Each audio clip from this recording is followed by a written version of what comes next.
আজকে আমরা যে টপিকটা নিয়ে আলোচনা করব সেটা হচ্ছে আমরা যে জীবনে বিপদে পড়ি, আমরা বিপদে পড়লে আমাদেরকে উদ্ধার করে কে? আল্লাহ ছাড়া আমাদের বাঁচানোর কেউ আছে? উদ্ধার করার কেউ আছে? রক্ষা করার কেউ আছে? এজন্য বিপদে পড়লে আমরা চাইবো কার কাছে? আমাদের যাই দরকার হোক আমরা ফরিয়াদ করব কার কাছে? নাকি মাজারে যেয়ে চাবেন? মাজারে যেয়ে চাবেন? অনেকে তো মাজারে যেয়ে কপাল ঘষে, আছে না নাই? মাজারে যেয়ে সন্তান চায়, আছে? এই এলাকায় নাই, এলাকার লোকদের আকীদা খালেস আমি জানি। মাজারে যেয়ে কপাল ঘষে আর সন্তান চায়। আচ্ছা, মাজারে গেলে সন্তান পাওয়া যায়? আচ্ছা, মাজারে না গেলে যদি বাচ্চা না হতো, গরু ছাগলের যে বাচ্চা হয় ওরা কোন মাজারে মানত করে বলেন? কথা কি বুঝতেছেন? এই যে প্রতি বছর গরু ছাগল ভেড়া এগুলো যে বাচ্চা দেয়, এরা কোন মাজারে যে মানত করে? এজন্য চাইতে হবে একজনের কাছে, তিনি কে?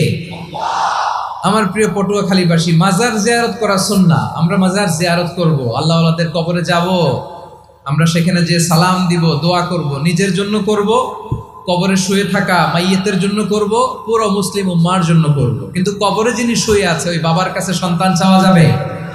চাকরি চাওয়া যাবে? সফলতা চাওয়া যাবে? সফলতা দেয় কে? সবাই বলেন নাই, আওয়াজ করে বলেন, সফলতা দেওয়ার মালিক কে?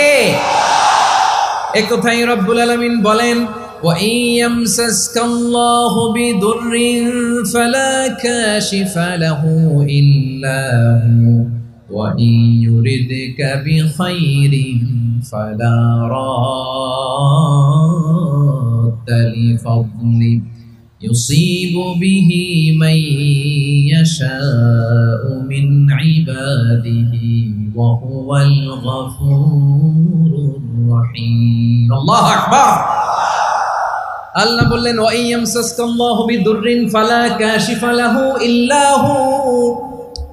আল্লাহ যদি তোমাকে কোনো বিপদ স্পর্শ করায়, আল্লাহ যদি তোমারে কোনো বিপদে ফেলে দেয়, ওই বিপদ থেকে উদ্ধার করার তিনি ছাড়া আর কেউ নাই। জোরে বলেন ঠিক কিনা?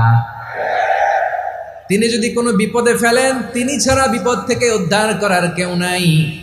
আর তিনি যদি তোমার প্রতি কোনো অনুগ্রহ করতে চান, ওই অনুগ্রহ ঠেকিয়ে দেওয়ার ক্ষমতাও কারো নাই। আল্লাহ যদি আপনার সফলতা দিতে চায়, পৃথিবীর কোনো শক্তি ওই সফলতাকে থামাতে পারে? এজন্য আল্লাহ বললেন, খবরদার, চিন্তা আর আকীদা খালিস করে নাও।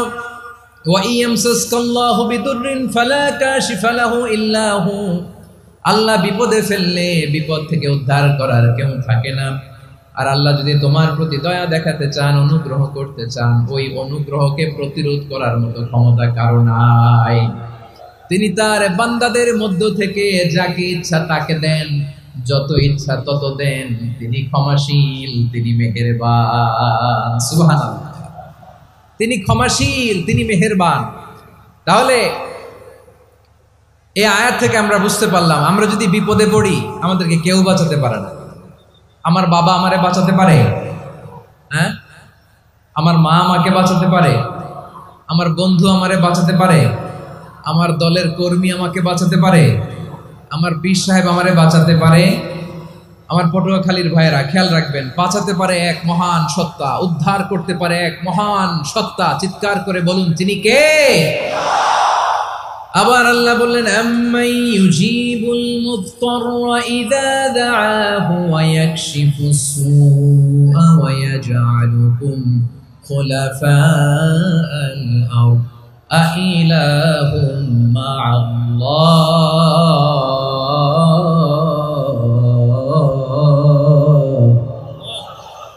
ক্বালিলাম মা তাযাক্কারুন।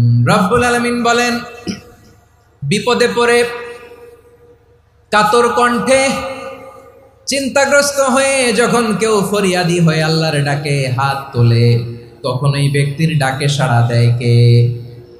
সবাই বলুন। কণ্ঠে বিপন্ন অবস্থায় আপনি যখন কেঁদে কেঁদে হাত তুলে আপনার দুঃখের কথা জানান, আপনি যখন ডাকেন তারে, তখন আপনার ডাকে সাড়া দেয় কে?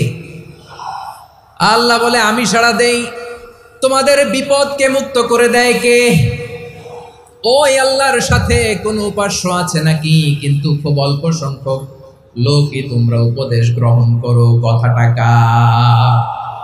তাহলে বিপন্ন মানবতা যখন কাঁদে, মানুষ যখন বিপদে পড়ে নিরুপায় হয়ে ফরিয়াদ করে, তার ডাক শোনার কেউ নাই একজন ছাড়া। চিল্লায় বলেন তো তিনি কে?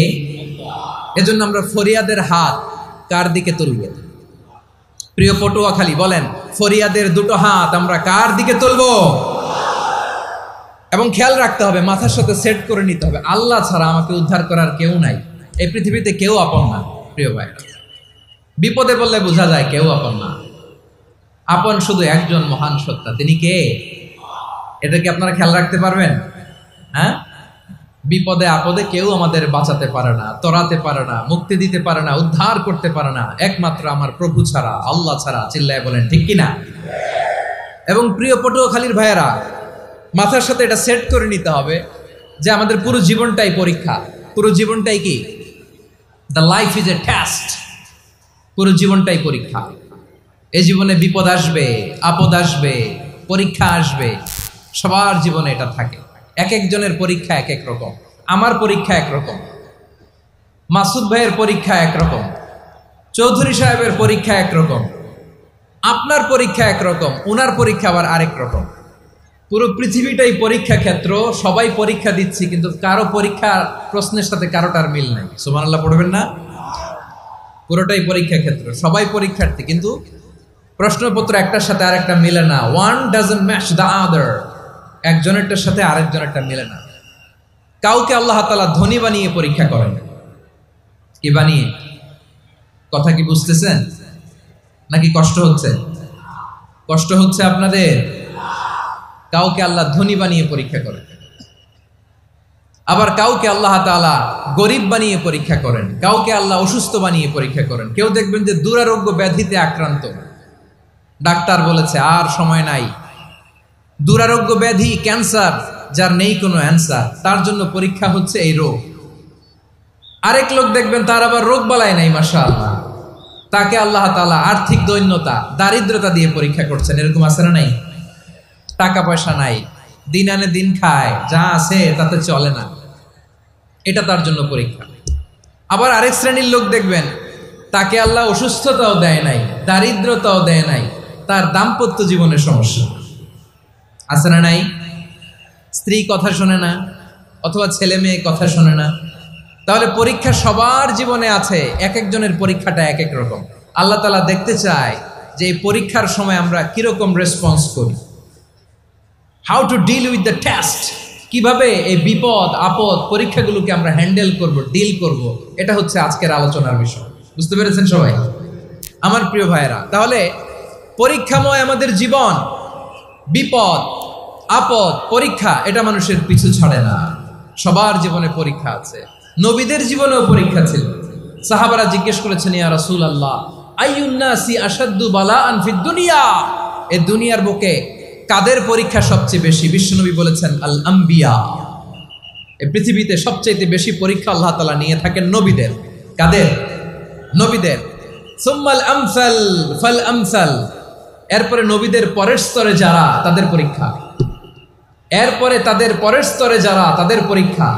সিদ্দিকিনদের, শোহাদাদের, সলিহিনদের, আল্লাহওয়ালাদের। যার ঈমান যত মজবুত, তার জীবনে পরীক্ষাও তত বেশি। চিল্লায় বলেন ঠিক কিনা? তাহলে মুমিনরা, বিশ্বাসীরা, আমরা কি পরীক্ষা বিপদ আপদে ভয় পাই? হ্যাঁ, বিপদ দেখলে ভয় লাগে আপনাদের? ভয় লাগে? হ্যাঁ, না, মুমিনরা বিপদে ভয় পায় না, তারা হতাশ হয় না, সুবহানাল্লাহ, তারা নিরাশ হয় না। বিশ্বাসীরা হাল ছেড়ে দেয় না, তারা ভরসা রাখে একজনের উপর। চিল্লায় বলতে হবে তিনি কে?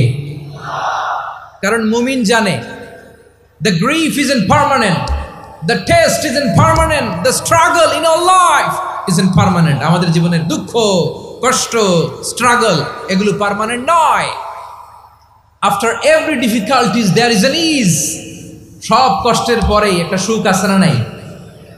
রব্বুল আলামিন বলেন, ফাইন্না মাআল উসরি ইউসরা, ইন্না মাআল উসরি ইউসরা, ভয় পেও না, চিন্তা করো না, কষ্টের সাথেই আমি রেখে দিয়েছি স্বস্তি। সুবহানাল্লাহ বলেন। মুমিন জীবনে বিপদ যত বেশি, কষ্ট যত বেশি, তার সামনে সফলতা তার চেয়েও বেশি, ঠিক কিনা বলেন? কারণ বিশ্বাসীরা জানে রাত্রি যত গভীর হয় সুবহে সাদিকের সময় তত আগাতে থাকে। গর্ভবতী নারীর পেটের ব্যথা যত বাড়তে থাকে, ঘরে নতুন মেহমান আগমনের সময় ঘনাতে থাকে। মুমিনদের উপর বিপদ, অত্যাচার, আপদ, পরীক্ষা যত বাড়তে থাকে, কালেমার পতাকা উড্ডয়নের সময় কাছে আসতে থাকে। বিশ্বাসীদের এগুলো হিসাব মিলানো অনেক আগে, এগুলো অনেক আগে হিসাব মিলানো। দুঃখের আধার শেষে সুখের আলো মিটি মিটি হাসে, চিল্লায় বলেন ঠিক কিনা? দুঃখ যত বেশি, পরীক্ষা যত বেশি, কষ্ট যত বেশি, সুখের সময় তত কাছাকাছি, চিল্লায় বলতে হবে ঠিক কিনা? এজন্য মুমিন জীবনে পরীক্ষা বেশি, মুমিনদের হতাশা নাই। মুমিনরা নিরাশ হয় না, হতাশ হয় কাফিররা। মুমিনরা কখনো হাল ছেড়ে দেয় না, মুমিনরা ভরসা রাখে একজনের উপর, তিনি কে? তাহলে আমার প্রিয় পটুয়াখালীবাসী, বিপদ থাকবে, পরীক্ষা থাকবে, এই বিপদ থেকে আমাদেরকে উদ্ধার করবেন একজন, তিনি কে? আমরা শুধু আল্লাহর উপরই ভরসা রাখবো। রাজি আছেন তো? চাইবো একজন সত্তার কাছে, আওয়াজ করে বলুন তিনি কে? একজন সত্তার কাছে চাইবে। বিশ্বনবী ওনার চাচাতো ভাই আব্দুল্লাহ ইবনে আব্বাস রাদিয়াল্লাহু তাআলা আনহুকে বললেন, ইয়া আব্দুল্লাহ ইবনুল আব্বাস, হে আব্দুল্লাহ ইবনে আব্বাস, ইযা সাআলতা ফাসআলিল্লাহ, যখন চাইবে আল্লাহর কাছে যাও। ও আব্দুল্লাহ, যখন চাইবা আল্লাহর কাছে চাও। ওয়া ইযা ইসতাআনতা ফাসতাইন বিল্লাহ, যখন সাহায্য চাইবা আল্লাহর কাছে ফরিয়াদ করো। জেনে রেখো ও আব্দুল্লাহ, ওয়া'লাম আন্নাল উম্মাতা লাউ ইজতামাআত আলা আন ইয়ানফাউকা বিশাইইন লাম ইয়ানফাউকা ইল্লা বিশাইইন ক্বাদ কাতাবাহু আল্লাহু লাক। ও আব্দুল্লাহ, জেনে রেখো, মনে রেখো, গোটা বিশ্বের সবাই মিলে যদি তোমার উপকার করতে চায় ততটুকুই তারা করতে পারবে যতটুকু আল্লাহ তোমার নসিবে সেটা লিখে রেখেছে, ঠিক কিনা বলেন? আর যদি গোটা বিশ্বের সবাই মিলে তোমার বিরুদ্ধে কনস্পাইরেসি করে, ষড়যন্ত্র করে, গোটা বিশ্বের সবাই মিলেও যদি তোমার ক্ষতি করতে চায় ততটুকুই শুধু পারবে যেটা আল্লাহ তোমার জন্য বরাদ্দ রেখেছে। যতটুকু আল্লাহ তাআলা তোমার জন্য বরাদ্দ রেখেছে অতটুকুই ক্ষতি করতে পারবে, আর এক চুল বেশিও করতে পারবে না, কমও করতে পারবে না, চিল্লায় বলেন ঠিক কিনা? এজন্য আমরা চাইবো কার কাছে? সবাই বলেন নাই, আওয়াজ করে বলেন কার কাছে? সব সময় আমরা আল্লাহর কাছে চাইবো, বিপদে আপদে, সুখে দুঃখে, সচ্ছল অবস্থায় অসচ্ছল অবস্থায়, পরাজয়ের সময় বিজয়ের সময়, সব সময় আমরা ভরসা রাখবো কার উপর? সবাই বলুন। একদল লোক আছে যারা বিপদে পড়লে আল্লাহরে ডাকে, আছে না নাই? পটুয়াখালীতে মাশাআল্লাহ নাই। বিপদ আসলে আল্লাহরে ডাকে, বিপদ নাই আল্লাহও নাই। বিপদে পড়লে নামাজ পড়ে, বিপদও নাই নামাজও নাই। বিপদে পড়লে জিকির করে, বিপদ যখন চলে যায় ওদের জিকিরও বন্ধ হয়ে যায়, এরকম আছে না নাই? কিছু লোক দেখবেন পরীক্ষা আসলে নামাজ পড়ে, আছে আছে, জেনজি আওয়াজ করো, এরকম আছে? এই কমন পড়ে গেছে, কমন পড়ছে। দেখবেন পরীক্ষার সময় নামাজ পড়ে, পরীক্ষাও নাই নামাজও আছে, এরকম। কিছু লোক আছে অসুস্থ হলে আল্লাহরে বড্ড ভালোবাসে, আল্লাহরে খুব ডাকে। অসুস্থ হইলে, অসুস্থতাও নাই, আল্লাহ স্মরণও নাই। দেখবেন কিছু লোক নির্বাচন আসলে খুব আল্লাহওয়ালা হয়ে যায়, তখন দেখবেন মাথার মধ্যে হেজাব লাগায়, পাঞ্জাবি লাগায়, আল্লাহওয়ালা হয়ে যায়। নির্বাচনও নাই, এরপরে আল্লাহর কথাও নাই, আছে না নাই? না, এরকম হওয়া যাবে না। সব সময় আমরা আল্লাহরে ডাকবো, বিপদে আপদে সব সময় ভরসা রাখবো আমরা একজনের উপর। আওয়াজ করে বলেন তিনি কে? এ কথাই আল্লাহ তাআলা আমাদের চোখে আঙ্গুল দিয়ে জানিয়ে দিলেন, ফাইদা রাকিবু ফিল ফুলকি দা'আউল্লাহা মুখলিসিনা লাহুদ্দিন ফালাম্মা নাজ্জাহুম ইলাল বাররি ইযা হুম ইউশরিকুন। আল্লাহ বলে একদল লোক আছে, তারা যখন নৌযানে চড়ে, জলযানে চড়ে, সাগরের মধ্যে যখন জাহাজে চড়ে, লঞ্চে চড়ে, তারা যখন তুফানের সম্মুখীন হয় তখন তারা আল্লাহরে বড্ড বেশি ডাকে, একান্ত ভাবে ডাকে, বিশুদ্ধ চিত্তে ডাকে। আবার তুফান থেকে তাদেরকে সেফ জোনে নিয়ে, নিরাপদ জোনে নিয়ে যখন বন্দরে আমি আল্লাহ তাদেরকে ভিড়িয়ে দেই, ওই লোকগুলো আবার আমি আল্লাহর সাথে শিরিক করে। এরকম আছে না নাই? জাহাজে উঠছে, সাগরের মাঝখানে তুফান, ওই সময় দেখবেন আল্লাহ কারে কয়। এই কথা তো আপনাদেরকে বোঝানো সহজ, আপনার তো নদীর দেশের মানুষ। লঞ্চে চড়েন নাই কারা কারা দেখি? লঞ্চে চড়ছেন? হ্যাঁ, লঞ্চে চড়ে নাই এরকম একজনও নাই এখানে। আচ্ছা, লঞ্চে উঠছেন কে কে দেখি? মাশাআল্লাহ মাশাআল্লাহ মাশাআল্লাহ, ঠিক আছে, আপনাদের বোঝানো সহজ। আচ্ছা, লঞ্চে উঠে তুফানের সম্মুখীন হয়েছেন, জলোচ্ছ্বাস সবাই, মাশাআল্লাহ। তো এই ওয়াজ তো আপনাদের মুখস্থ, ঠিক কিনা বলেন? আমার বলার দরকার নাই, বলেন। মাঝ নদী, তুফান, জলোচ্ছ্বাস, জলের মধ্যে উচ্ছ্বাস, ঢেউ, টর্নেডো, সাইক্লোন, মেঘের ঘনঘটা, পরিবেশ ঘুটঘুটে অন্ধকার, লঞ্চ একবার এদিকে আরেকবার ওইদিকে, ভিতরে কি অবস্থা হয় বলেন তো? হ্যাঁ, তখন মুসলিম আল্লাহর ডাকে, হিন্দু আল্লাহর ডাকে, ঠিক কিনা বলেন? আস্তিক আল্লাহর ডাকে, নাস্তিক আল্লাহর ডাকে, ঠিক কিনা? লঞ্চের ভেতর, স্টিমারের ভেতর কান্নারে রোল পড়ে যায়, চিৎকারের রোল পড়ে যায়, সবার মুখ দিয়ে শুধু একটা আওয়াজ, লা ইলাহা লা ইলাহা সুবহানাল্লাহ আলহামদুলিল্লাহ লা ইলাহা। আমার প্রিয় পটুয়াখালীবাসী, তাহলে লঞ্চের ভেতরে যখন আমরা তুফানের মধ্যে পড়ি তখন সবাই মিলে আমরা একটা নামের জিকির করি। নামটা কার? মুসলমানেরাও ডাকে, হিন্দুরাও ডাকে, আস্তিকও ডাকে, নাস্তিকও ডাকে, সবাই ডাকে একজনকে, তিনি কে? আবার দেখবেন ওই আল্লাহ তুফানের পরে, ঝড়ের পরে ওই লঞ্চটাকে যখন সদর ঘাটে ফিরিয়ে দেয়, আবার আমরা নাফরমানি শুরু করে দেই। সে কোথায় আল্লাহ বললেন, ফাইদা রাকিবু ফিল ফুলকি দা'আউল্লাহা মুখলিসিনা লাহুদ্দিন ফালাম্মা নাজ্জাহুম ইলাল বাররি ইযা হুম ইউশরিকুন। সাগরে যখন তুফানে পড়ে আমি আল্লাহর ডাকে, আবার আমি আল্লাহ যখন বাঁচিয়ে দেই, আবার আমি আল্লাহর সাথে শিরিক শুরু করে। আমরা কি এরকম হতে চাই নাকি? এরকম করবেন? হ্যাঁ না, আমরা তুফানে পড়লেও আল্লাহরে ডাকি, আবার বাঁচায় দেওয়ার পরেও ডাকি কারে? আল্লাহকেই ডাকি। বিমানের মধ্যে মাঝে মাঝে দেখবেন যে এয়ার টার্বুলেন্স হয়, জানেন? এয়ার টার্বুলেন্স জানেন তো? মাঝে মাঝে বিমানটা বাউন্সিং করে, বাম্পি, ভেরি বাম্পি ওয়েদার। শোনেন নাই? 40,000 ফিট উপরে যখন থাকে তখন পাইলট মাঝে মাঝে বলে, dear passengers, ladies and gentleman, right now we are flying 40,000 feet above the ground and we are passing very air turbulence, very heavy air turbulence right now. Please fasten your seat belt. দেখবেন মাঝে মাঝে বলে যে, ভদ্র মহিলা, ভদ্র মহোদয়গণ, আমরা 40,000 ফিট উপর দিয়ে যাচ্ছি আর এয়ার টার্বুলেন্স ফেস করছি, মেহেরবানি করে আল্লাহর হস্তে সিট বেল্ট বাঁধুন। তখন বিমানটা এরকম বাউন্সিং করে, শেকিং করে। আপনারা মুখোমুখি হয়েছেন? ইদানিং এই এয়ার টার্বুলেন্স বেড়ে গিয়েছে।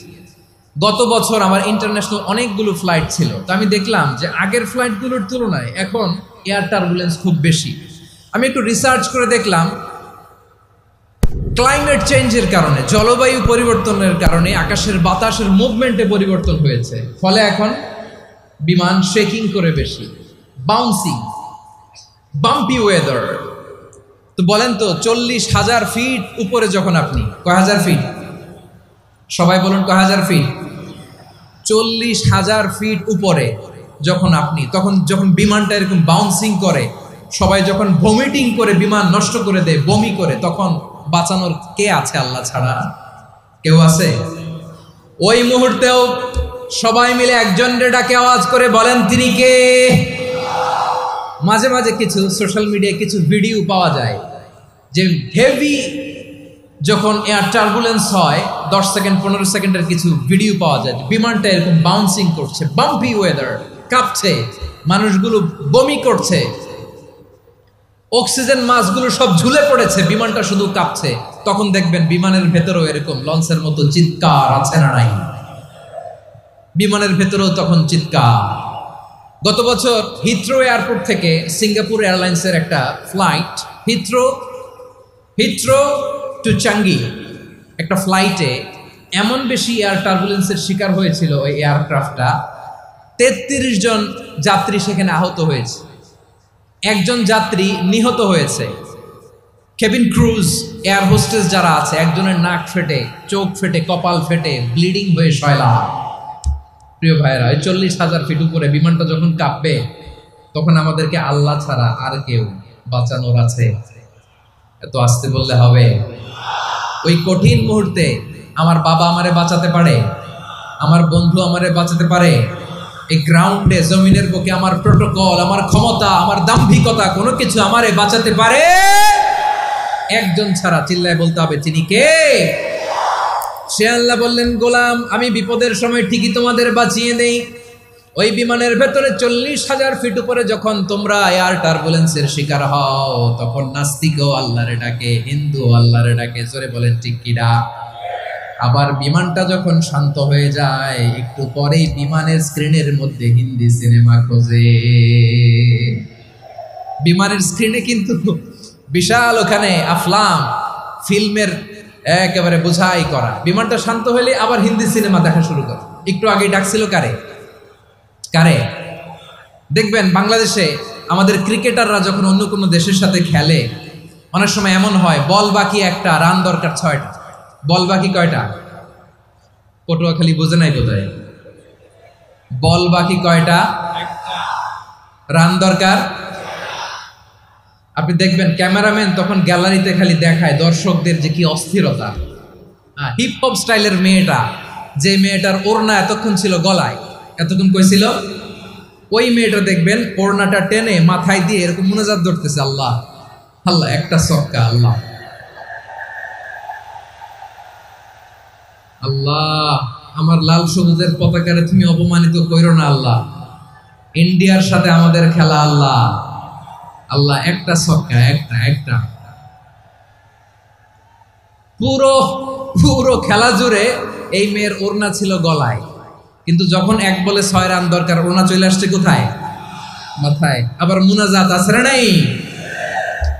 ঠিকই বাংলাদেশের দামাল ছেলে এমন এক শট মারলো, বল চলে গেল স্টেডিয়ামের বাইরে, ছক্কা, জিতে গেলাম আমরা। পুরো স্টেডিয়াম জুড়ে চিৎকার, হই হুল্লোড়, মৌজ মাস্তি।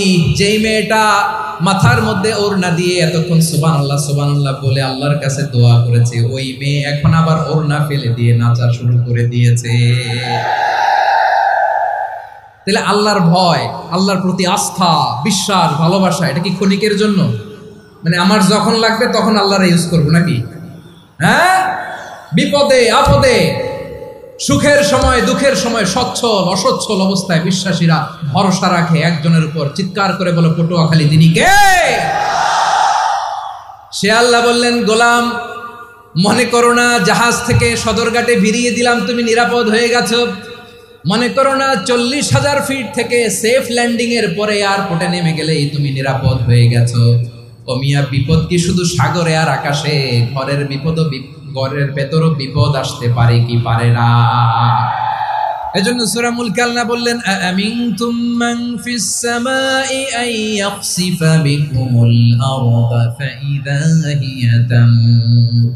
তোমরা কি ভাবছো তোমরা নিরাপদ? সাগরের মধ্যে তুফান, আল্লাহ আল্লাহ ডাকলাম, সদরঘাটে যেয়ে পড়ছি, বাইসে গেছেন তো আপনি। আর পাবে আপনারে আল্লাহ? আল্লাহরে তো সাগরের মাঝখানে তো আল্লাহ আপনারে পাইছিল, আর তো পাবে না। আর পাবে আপনারে? আর আল্লাহ ধরতে পারবে আপনারে? ঘরের ভেতরও বিপদ দিয়ে আটকাতে পারে কে? 5 স্টার 7 স্টার হোটেলের ভেতরও আমাকে বিপদের মধ্যে ফেলে দিতে পারেন কে? আল্লাহ বললেন, তোমরা কি ভেবেছো তোমরা নিরাপদ? আমি চাইলে ল্যান্ডস্লাইডস, ভূমি ধস দিয়ে 1 লক্ষ 1 মুহূর্তে নিয়ে যেতে পারি। এক সুনামি দিয়ে থাপ্পড় মেরে 3 লক্ষ সাগরের ভেতরে ঢুকায় দিতে পারি। 1 সেকেন্ডও লাগে না আমার। أم أمنتم من في السماء أن يرسل عليكم حاصبا فستعلمون كيف نذير আল্লাহ চাইলে আকাশ থেকে পাথর বৃষ্টি নাজিল করতে পারেন কি পারেন না? এই মুহূর্তে এখানে ভূমিকম্প দিতে পারেন কি পারেন না? আচ্ছা, ভূমিকম্প যখন হয় আমাদের কারো হুঁশ থাকে? আপনি মনে করছেন আমরা সাধারণ মানুষ, আমরা দৌড় দেই, আর প্রেসিডেন্ট প্রধানমন্ত্রী ওনারা বুঝি খাটে শুয়ে থাকে? কথা বোঝে নাই বোধহয়। ভূমিকম্প, আর্থকোয়েক যদি হয়, বাঁচার জন্য আমরা কি করি? হয় খাটের তলায়, ডাইনিং টেবিলের নিচে, উপরে শক্ত কিছু আছে এটার নিচে, অথবা ঘর থুইয়া দেও দৌড়। তো প্রধানমন্ত্রী উনি কি করে? প্রেসিডেন্ট উনি কি করে? হ্যাঁ, উনি খাটের মধ্যে যে শুয়ে থাকে নাকি? উনিও দৌড়, সাধারণ মানুষও দৌড়, প্রধানমন্ত্রীও দৌড়, বাড়িওয়ালাও দৌড়, ভাড়াটিয়াও দৌড়, সবাই দৌড়। নাকি ভাড়াটিয়ারা বাড়ি থুইয়া দৌড়, বাড়িওয়ালারা আর বেরোয় না? এরকম না। তাহলে যে কোনো মুহূর্তে ভূমিকম্প দিয়ে নাস্তানাবুদ করতে পারে কে? আমার প্রিয় ভাইয়েরা, আমরা নিরাপদ নই, আমরা তার দয়ায় বেঁচে আছি। কার দয়ায়? এজন্য আল্লাহ বললেন, গোলাম, যে কোনো মুহূর্তে বিপদ দিয়ে তোমাদেরকে নাস্তানাবুদ করতে পারি। বিশ্বাসী বলে যদি নিজেকে দাবি করো, সব সময় ডাকতে হবে একজন সত্তাকে। বলেন তিনি কে? এই কথা ক্লিয়ার? এই সবগুলো উদাহরণ শেষে সবার কাছে ক্লিয়ার হয়েছে না যে বিপদ থেকে, আপদ থেকে, পরীক্ষা থেকে, ক্যালামিটি থেকে আমাদেরকে কেউ বাঁচাতে পারে না একজন সত্তা ছাড়া। আবারও বলেন তো তিনি কে? ক্লিয়ার? হ্যাঁ, সবাই বুঝতে পারছেন? আচ্ছা, এবার আমরা দেখি বিষ্ণু ঈসা ইসলামের জীবনে বিপদ আপদ ছিল কিনা। উনি বিপদ আসলে কিভাবে ডিল করতেন, বিপদ আসলে কোন দোয়া পড়তে হয়, কিভাবে ফরিয়াদের হাত উত্তোলন করতে হয়, কিভাবে রবের দরবারে নতজানু হয়ে ফরিয়াদ করতে হয়, এটা জানার দরকার আছে না নাই? আসুন আমরা বিষ্ণুনবীর জীবনী থেকে দেখি বিপদ আসলে উনি কি করতেন। বিপদ আসলেই প্রথমে বিষ্ণু ঈসা ইসলাম একটা দোয়া পড়তেন। কি পড়তেন? তিনি পড়তেন, ইন্না লিল্লাহি ওয়া ইন্না ইলাইহি রাজিউন। নিশ্চয় আমরা আল্লাহর জন্য, নিশ্চয় আমরা কার দিকে ফিরবো ভাই? আবার কার দিকে ফিরবো? আওয়াজ করে বলুন তো, আমরা এসেছি কার কাছ থেকে, আবারও ফিরে যাব কার কাছে? এজন্য বিষ্ণুই পড়ছেন, ইন্না লিল্লাহি ওয়া ইন্না ইলাইহি রাজিউন। নিশ্চয় আল্লাহর জন্য, ওই আল্লাহর দিকেই আমরা ফিরে যাব। তারপরে বিশ্বনবী পড়তেন, আল্লাহুম্মা আজুরনি ফি মুসিবাতি ওয়াখলুফ লি খায়রাম মিনহা। একসাথে প্রথমে পড়তেন ইন্না লিল্লাহি ওয়া ইন্না ইলাইহি রাজিউন, তারপর পড়তেন আল্লাহুম্মা আজুরনি ফি মুসিবাতি ওয়াখলুফ লি খায়রাম মিনহা। মানে আল্লাহ, এই যে আমি বিপদে ধৈর্য ধারণ করলাম, এটার সব তুমি আমারে দাও, আর যেটা হারালাম এর চেয়ে ভালো কিছু দিয়ে মেকআপ করে দিও, ভালো কিছু দিয়ে বদল করে দিও। সুবহানাল্লাহ পড়েন। তাহলে বিপদ আসলে আমরা কি পড়ব? কথা বলেন।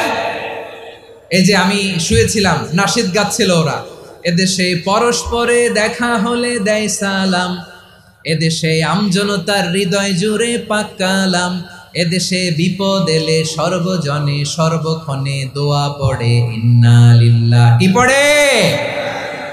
সুবহানাল্লাহ সুবহানাল্লাহ সুবহানাল্লাহ সুবহানাল্লাহ। এদেশে আজান শুনে সূর্য ওঠে শহর গ্রামে, এদেশে আজান শুনে সূর্য ডুবে সন্ধ্যা নামে, এদেশে সকল কাজে সবাই বলে বিসমিল্লাহ, এদেশে ভালো কিছু দেখে শুনে হাসি মুখে সবাই বলে মাশা আল্লাহ। সুবহানাল্লাহ পড়ে। তাহলে বিপদ এলে আমরা কি পড়ি? কথা বুঝলে সবাই উত্তর দিতে হবে, বিপদ এলে কি পড়ি? তাহলে বিপদ এলেই আমরা এখন থেকে ইন্না লিল্লাহ পড়বো, নাকি হাই হুতাশ করবেন? একদল আছে হাই হুতাশ করে, হায় আল্লাহ রে মোর কি হইল রে, মই কি হরমু রে, মই কমবে জামু রে। আছে না নাই? এরকম বিলাপ করতে নিষেধ করেছেন বিশ্বনবী। কি করব, কই যাব, কি হবে, হায় হায়, এরকম হাহুতাশ আছে না নাই? বিশ্বাসীরা হাহুতাশ করে না, তারা ইন্না লিল্লাহ পড়ে। কি পড়ে মনে থাকবে? আমরা পড়বো ইন্না লিল্লাহি ওয়া ইন্না ইলাইহি রাজিউন। নিশ্চয়ই আমরা আল্লাহর জন্য, আমরা আল্লাহর দিকেই ফিরে যাব। এরপর পড়বো আল্লাহুম্মা আজুরনি ফি মুসিবাতি ওয়াখলুফ লি খায়রাম মিনহা। আল্লাহ, আমি যে বিপদে ধৈর্য ধারণ করলাম এটার সওয়াব দিও, আর যা হারালাম তার চেয়ে ভালো কিছু দিয়ে বদল করে দিও। সুবহানাল্লাহ পড়েন। বিশ্বনবীর হাদিস শুনলেন উম্মে সালামা রাদিয়াল্লাহু তাআলা আনহা। ওনার স্বামী হলো আবু সালামা। মজার ঘটনা খেয়াল করে শুনেন আমার প্রিয় কলিজার টুকরা ভাইয়েরা। কানগুলো খরগোশের কানের মতো খাড়া করে আমার দিকে তাকান। সাইয়্যিদাতুনা উম্মে সালামা রাদিয়াল্লাহু তাআলা আনহা, ওনার স্বামীর নাম আবু সালামা। শ্রেষ্ঠ দম্পতি, শ্রেষ্ঠ ফ্যামিলি। প্রথমে হিজরত করেছিলেন হাবাসায়, পরে হিজরত করেছেন মদিনায়। উহুদ যুদ্ধের পরে ওনার স্বামী আবু সালামা ইন্তেকাল করলো, শহীদ হলো। সুবহানাল্লাহ পড়েন। যখন আবু সালামা ইন্তেকাল করলো, উম্মে সালামা রাদিয়াল্লাহু তাআলা আনহা কেঁদে কেঁদে হয়রান। আর নবীর শিখানো বাণী অনুযায়ী তিনি বারবার পড়ছিলেন ইন্না লিল্লাহ। কি পড়ছিলেন? জামু কি হরমু এগুলো বলে নেই, কি বলছে? ইন্না লিল্লাহ। যেহেতু বিশ্বনবী বলেছেন কেউ যদি বিপদের প্রথম ধাক্কায় পড়ে ইন্না লিল্লাহি ওয়া ইন্না ইলাইহি রাজিউন, আল্লাহুম্মা আজুরনি ফি মুসিবাতি ওয়া আখলুফ লি খায়রাম মিনহা, তাহলে এই বিপদে যে সে যা হারালো তার চেয়ে শ্রেষ্ঠ কিছু দিয়ে আল্লাহ তার বদল দিয়ে দিবে।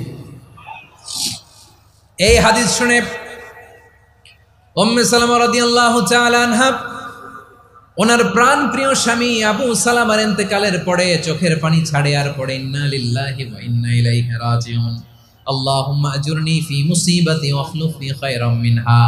বারবার এই দোয়া পড়ে চোখের পানি ছাড়ে, এই দোয়া পড়ে চোখের পানি ছাড়ে। আর মনে মনে বলে আবু সালামার মতো ভালো মানুষ মদিনাতে নাই, আবু সালামার চেয়েও ভালো মানুষ মদিনাতে নাই।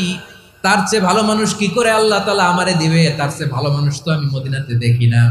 চোখের পানি দিয়ে বুক ভাসায় আর নবীর হাদিসের উপর আমল করে পড়ে ইন্না লিল্লাহি ওয়া ইন্না ইলাইহি রাজিউন, ইন্না লিল্লাহি ওয়া ইন্না ইলাইহি রাজিউন। পড়তে পড়তে চোখের পানি ছাড়ে আর চিন্তা করে বিশ্বনবী বললেন এই দোয়া পড়লে যেটা হারালাম তার চেয়ে ভালো কিছু দিয়ে আল্লাহ পুরস্কার দেয়। আবু সালামার চেয়ে ভালো মানুষ মদিনার মধ্যে আর কে হতে পারে? কি আজীব তামাশা, কি অবাক করা ঘটনা। কিছুদিন পরে দেখা গেল সাইয়্যিদুল মুরসালিন রাহমাতাল লিল আলামিন স্বয়ং বিশ্ব নবী উম্মে সালামাকে বিয়ের প্রস্তাব পাঠিয়েছে।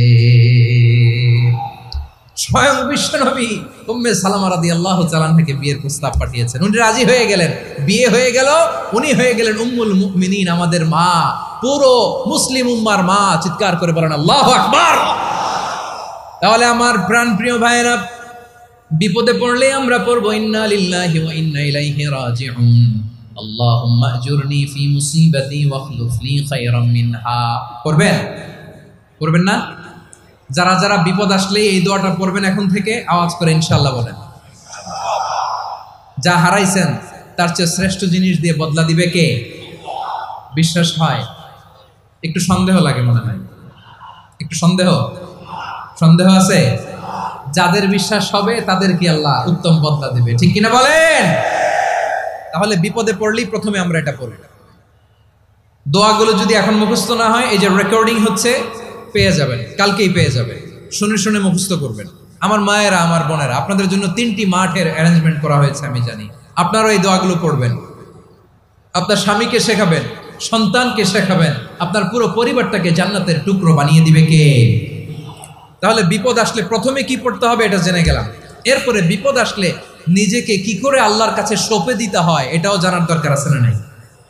বিপদে প্রথমে ইন্না লিল্লাহ পড়লাম, ধৈর্য ধারণ করলাম, বিপদ থেকে উদ্ধারের সর্বোচ্চ চেষ্টা করলাম। আমার কাজ যখন শেষ তখন আমি আমার এই বিষয়টা আল্লাহর কাছে সঁপে দিব। কার কাছে সুপর্দ করব? কার কাছে?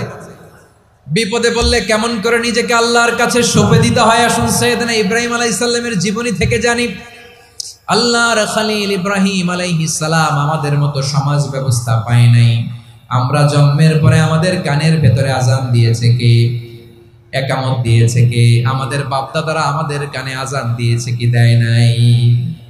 আমাদের জন্মের পরেই তো আজান, একামত, বাড়ির পাশে মসজিদ, প্রতিদিন আজান, জুমার খুতবা, প্রতি মাসে মাসে তাফসিরুল কোরআন মাহফিল, মসজিদ, মিনারা, অভাব নাই, ঠিক কিনা বলেন?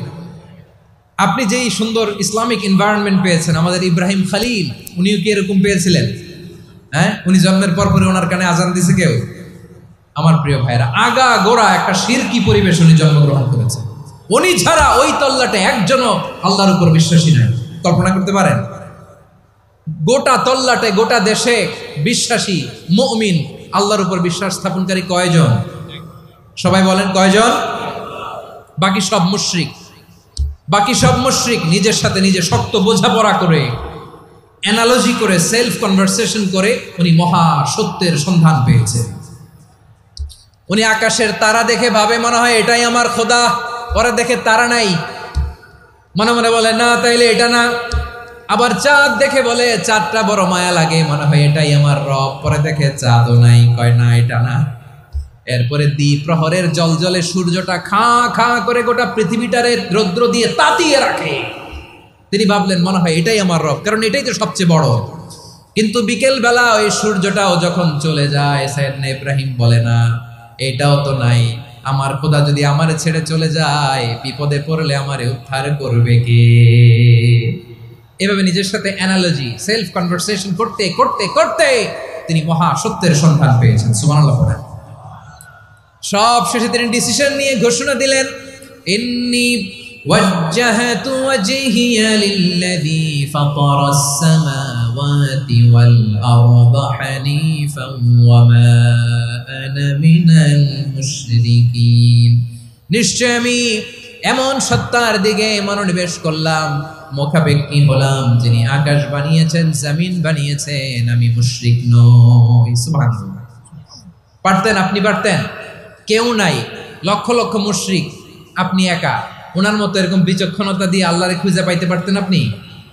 কি নবী ছিল, আল্লাহকে খুঁজে পেয়েছে। যখন আল্লাহর ইবাদত শুরু করলো, এই কথা ছড়ায় পড়লো চারদিকে। নমরুদ সাইয়েদনা ইব্রাহিমকে ডেকে পাঠালেন। নমরুদ বলে, ইব্রাহিম তুমি নাকি মূর্তির পূজা না করে কোন নতুন রবের ইবাদত করো, কে তোমার রব? সাইয়েদনা ইব্রাহিম বললেন, রব্বি আল্লাযী ইউহয়ী ওয়া ইউমীত, আমি এমন রবের ইবাদত করি যিনি জীবন দেন, যিনি মৃত্যু দেন। নমরুদ বলে, তাই নাকি? তোমার রব জীবন দেয় মৃত্যু দেয়, আর এটা তো আমি দেই, আমিও তো জীবন দেই, আমিও তো মৃত্যু দেই। সাইয়েদনা ইব্রাহিম বললেন, কেমন করে তুমি জীবন দাও মৃত্যু দাও, একটু দেখাও তো। নমরুদ জেলখানা থেকে দুজন কয়েদিকে ডেকে আনলো, কয়েদি এনে অর্ডার করলো, একটাকে এখনই শিরোচ্ছেদ, হেড অফ, ডেথ পেনাল্টি, মৃত্যুদণ্ড দেয়া হলো, ফিনকি দিয়ে রক্ত বেরোলো। নমরুদ বলে, দেখো দুজনকে ধরে আনলাম, একজন কয়েদিকে দিলাম ডেথ পেনাল্টি, মৃত্যুদণ্ড, ওরে মৃত্যু দিলাম। আরেকজন যে দাঁড়িয়ে আছে, চাইলে ওরেও আমি মৃত্যুদণ্ড দিতে পারি, কিন্তু না, ওরে আমি দিব না, ওরে আমি বাঁচাইয়া দিলাম, ছেড়ে দিলাম, মানে জীবন দিলাম। দেখো ইব্রাহিম, তোমার চোখের সামনে একজনরে মৃত্যু দিলাম, আর একজনরে জীবন দিলাম। আপাত দৃষ্টিতে তাই তো, একজনরে তো জীবন দিল, আরেকজনরে মৃত্যু দিল। সাইয়েদনা ইব্রাহিম এবার বিপাকে পড়ে গেলেন। কিন্তু এক একজন নবীকে আল্লাহ এমন উইজডম বিচক্ষণতা দিয়ে এই জমিনে পাঠিয়েছেন, মুহূর্তের মধ্যে আল্লাহর খলিল ইব্রাহিম বললেন, ফাইন্নাল্লাহা ইয়াতি বিশ-শামসি মিনাল মাশরিকি ফাতি বিহা মিনাল মাগরিব ফাবুহিতাল্লাযী কাফার। আল্লাহর খলিল ইব্রাহিম বললেন, নমরুদ বুঝলাম তুমি জীবন দাও মৃত্যু দাও দেখলাম, কিন্তু আমার রব, আমার আল্লাহ প্রতিদিন সকালবেলা উষা লগ্নে ওই পূর্ব দিগন্ত থেকে সূর্যটাকে উদিত করেন, সাঁঝের বেলা, বিকেল বেলা, কুথুরি লগ্নে, সন্ধ্যাবেলা ওই দ্বিপ্রহরের জল জলে সূর্যটাকে পশ্চিম দিগন্তে ডুবিয়ে দেন। মানে সকালবেলা পূর্ব দিক থেকে উদিত করা সূর্যটাকে পশ্চিম দিকে বিকেলে তিনি ডুবিয়ে দেন। তুমি যদি পারো ওই সূর্যটাকে পশ্চিম দিক থেকে উদিত করে পূর্ব দিকে ডুবিয়ে দাও। সুবহানাল্লাহ পড়বেন না? দেখেন, ইনস্ট্যান্ট ইন্টেলেক্ট, মুহূর্তে বিচক্ষণতা, উইজডম কাকে বলে? নমরুদ পারবে? নমরুদের বাপ পারবে? ওর দাদা, ওর 14 গোষ্ঠী, গোটা বিশ্বের সব ক্ষমতাধর রাষ্ট্রনায়করা একসাথে হলে পারবে? ফাবুহিতাল্লাযী কাফার পারে নাই, ব্যর্থ হয়েছে। এবার তেলে বেগুনে জ্বলে উঠেছে, রেগে মেগে আগুন বলে, ফালকুহু ফিল জাহিম। ওর সাথে তর্ক নাই, না পেরে এবার এটারে আগুনে ফেলা। বিশাল বিশাল গাছ কেটে লাকড়ি এনে আগুনের কুণ্ডলি বানানো হলো, দাও দাও দাও দাও করে আগুন জ্বলে। আল্লাহর খলিল ইব্রাহিমকে আগুনে নিক্ষেপ করা হবে। আল্লাহর খলিল সাইয়েদনা ইব্রাহিমের হাতের মধ্যে রশি দিয়ে টাইট করে বাঁধা হলো, পায়ের মধ্যেও টাইট করে রশি দিয়ে বাঁধা হলো। আল্লাহর খলিল ইব্রাহিমকে আগুনের কুণ্ডলীর মধ্যে ফেলা হবে। ওমিয়া, আপনি যে বিপদের কারণে ভয় পান, হতাশ হন, এটা কোনো বিপদ ওনার বিপদের সামনে? পটুয়াখালী আওয়াজ করে বলুন, সৈয়দনা খলিল ইব্রাহিমের বিপদের সামনে আমাদের বিপদগুলো কোনো বিপদ? কোনো বিপদই না, এটা কোনো বিপদই না। হাত পা বেঁধে টাইট করে নিক্ষেপ করা হবে, সিম্পলি ফেলা যাবে না, কারণ দাও দাও করে দ্য ব্লেজিং ফায়ার, এমন আগুনের কুণ্ডলী, কাছে যাওয়া যায় না, আগুনের উত্তাপে নিক্ষেপ করা হবে। হাতে রশি বেঁধে পায়ে রশি বেঁধে আল্লাহর খলিল ইব্রাহিম আলাইহিস সালামকে আগুনের মধ্যে নিক্ষেপ করা হবে। আহা, এটার বলে অগ্নি পরীক্ষা। উনি অগ্নি পরীক্ষার সম্মুখীন হয়েছিলেন। এজন্য কঠিন পরীক্ষাকে আমরা অগ্নি পরীক্ষার সাথে তুলনা করি, ঠিক কিনা? সাইয়েদনা জিবরাইল এসে বললেন, ও আল্লাহর খলিল, ওরা তো আপনার হাতও বেঁধে ফেললো, পাও বেঁধে ফেললো, নড়াচড়ার সুযোগ নাই, বলেন আমি জিবরিল ফেরেশতা আপনার জন্য কি করতে পারি? আল্লাহর খলিল ইব্রাহিম বলেন, ও জিবরাইল, তোমার কাছে আমার কোনো চাওয়া পাওয়া নাই। সুবহানাল্লাহ বলেন। তোমার কাছে বলার কিছু নাই, তোমার সাহায্যের আমার দরকার নাই। সাইয়েদনা ইব্রাহিম আলাইহিস সালামকে হাতে পায়ে রশি বেঁধে হাত পা বাঁধা অবস্থায় জ্বলন্ত অগ্নিকুণ্ডে যখন নমরুদের দলবল নিক্ষেপ করবে, আল্লাহর খলিল কিভাবে নিজেকে আল্লাহর কাছে সঁপে দিয়েছেন, পটুয়াখালীর ভাইরা খেয়াল করে শুনুন। হাত পা বেঁধে আল্লাহর খলিলকে যখন নিক্ষেপ করা হবে, তিনি মুখ ফুটে বলে ফেললেন, হাসবুনাল্লাহু ওয়া নি'মাল ওয়াকিল। হাসবুনাল্লাহু ওয়া নি'মাল ওয়াকিল, আমার জন্য আল্লাহই যথেষ্ট, আমার জন্য আল্লাহই যথেষ্ট। তিনি আমার সবচেয়ে বড় গার্ডিয়ান, তিনি আমার সবচেয়ে বড় অভিভাবক। জিব্রাইলের সাহায্যে অফারকে ফিরিয়ে দিলেন, দুনিয়ার বুকে কারো কাছে কিছু বলেন নাই, মুখ ফুটে বলেছেন হাসবুনাল্লাহ। ও আমার পটুয়াখালীর প্রাণের ভাইয়েরা, খেয়াল রাখবেন, কোনো বান্দা তার হাতে থাকা সব চেষ্টাটুকুন করার পরে মুখ ফসকে মুখ দিয়ে যখন বলে ফেলে হাসবুনাল্লাহ, বান্দা যখন হাসবুনাল্লাহ বলে ফেলে, ওই ব্যাপারটা ডিল করার দায়িত্ব স্বয়ং আল্লাহ আরশের উপর থেকে নিয়ে নেয়। আপনি যখন বলে ফেলবেন হাসবুনাল্লাহ, এটা ডিলিং করবে কে তখন? চিল্লায় বলেন না, তিনি কে? বান্দা তার সাধ্যের সবটুকু চেষ্টার পরে নতজানু হয়ে যখন বলবে হাসবুনাল্লাহ, আল্লাহ তুমি আমার জন্য যথেষ্ট, নি'মাল ওয়াকিল, তুমি আমার শ্রেষ্ঠ অভিভাবক, তখন তার কি দরকার না দরকার এটা ডিল করে স্বয়ং আল্লাহ। নিক্ষেপ করা হলো সাইয়েদনা ইব্রাহিমকে অগ্নিকুণ্ডলীতে। হাজার হাজার মানুষের দৃশ্য দেখার জন্য জড়ো হয়েছে এরকম বিশাল ময়দানে। কিন্তু কি অবাক করা ঘটনা, সবাই ভয় পাচ্ছিল, না জানে কি হয়ে যায়। আল্লাহর খলিলকে যখন আগুনের কুণ্ডলীতে নিক্ষেপ করা হয়, আল্লাহর খলিল ইব্রাহিম আগুনের কুণ্ডলীর মধ্যে বসে বসে মানুষগুলোর দিকে তাকিয়ে হাসতে শুরু করে দেয়। কারণ আকাশ থেকে রব্বুল আলামিন স্পেশাল ভার্ডিক্ট নাজিল করেছেন, স্পেশাল হুকুম জারি করেছেন, কুল্লা ইয়া নারু কুনি বারদান ওয়া সালামান আলা ইব্রাহিম। ও আগুন, খবরদার, সৃষ্টির শুরু থেকে তোকে একটা ধর্ম আমি বাতলে দিয়েছিলাম, তোর ধর্ম, আগুনের ধর্ম হলো যা পাবে জ্বালিয়ে সারখার করবে। আল্লাহ বলল, আগুন, তোর ধর্ম দিয়েছিলাম, তুই সব জ্বালিয়ে পুড়িয়ে সারখার করে দিবি, কিন্তু ক্ষণিকের জন্য আমি তোর জ্বালিয়ে দেওয়ার ক্ষমতাটাকে কেড়ে নিলাম, জ্বালিয়ে ভস্ম করে দেওয়ার ক্ষমতা আমি কেড়ে নিলাম। কুনি বারদান, ঠান্ডা হয়ে যা, কিন্তু এত বেশি ঠান্ডা হবি না আবার আমার ইব্রাহিমের জন্য সর্দি লেগে না যায়। সুবহানাল্লাহ, এত আস্তে বললে হবে? কুনি বারদান, বার্দ মানে বরফ, ঠান্ডা, ঠান্ডা হোক, কিন্তু এত ঠান্ডা হবি না যাতে আমার ইব্রাহিমের কষ্ট হয়। আগুন বলে, আল্লাহ একবার বললাম ঠান্ডা হও, আবার বলো এত ঠান্ডা হবি না যাতে খলিলের সর্দি না লাগে। কেমন ঠান্ডা হব, কেমন এনভায়রনমেন্ট তৈরি করে দেব বলো?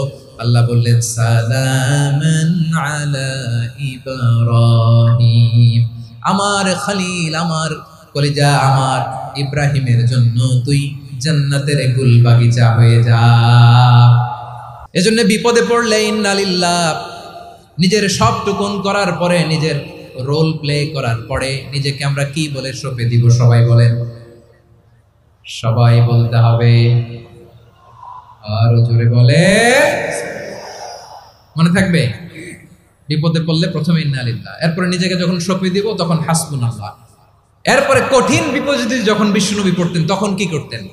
এমন বিপদ মাঝে মাঝে হয় না, দেয়ালে পিঠ থেকে যায়, চোখে মুখে অন্ধকার, কি করব দিশা খুঁজে পাই না, এরকম হয় কখনো? হ্যাঁ, আপনাদের হয়? হয় না?